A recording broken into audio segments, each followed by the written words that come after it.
السلام علیکم ناظرین، آج ہم بات کریں گے کہ ایسے قدرتی مناظر کی جس نے پچھلے کچھ دنوں میں کوئٹہ کے شہریوں کو حیران، خوفزدہ اور پریشان کر کے رکھ دیا۔ جی ہاں، آپ نے بالکل درست سمجھا۔ ہم بات کر رہے ہیں لینڈیکیولر بادل یعنی لینڈیکولر کلاؤڈ کی۔ کچھ دن پہلے کوئٹہ کے آسمان پہ ایک انوکھا منظر دیکھا گیا جس نے میڈیا اور سوشل میڈیا پہ دھوم مچا دی، جس کی وجہ سے پاکستان کے تمام لوگ پریشان ہو کے رہ گئے۔ وہاں کے لوگوں نے یہ سمجھا لگتا ہے ہم پر ایلین نے حملہ کر دیا یا انڈیا کے لوگوں نے ہم پر جنگ کر دی۔ شام کے وقت جب سورج ڈھل رہا تھا تو لوگوں نے دیکھا پہاڑوں کے اوپر آسمان میں بادلوں نے ایک عجیب سا گول ہموار پلیٹ نما جیسا روپ اختیار کر لیا ہے۔ یہ منظر اتنا غیر معمولی تھا کہ وہاں کے لوگوں نے اسے دیکھ کر خوف اور حیرت کا اظہار کیا۔ کئی لوگوں نے سوچا شاید کوئی اڑن تشتری، UFO یا خلائی مخلوق ہے۔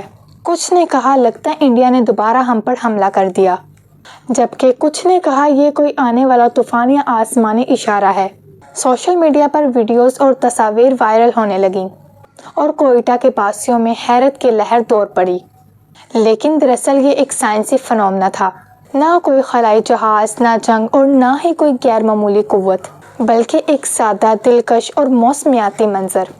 لینڈیکولر بادل ہے کیا، یہ کیسے ہوتے ہیں اور یہ کہاں بنتے ہیں، یہ سب کچھ جاننے کے لیے آپ لوگوں نے میری ویڈیو کو سکپ کیے بغیر پورا دیکھنا ہے۔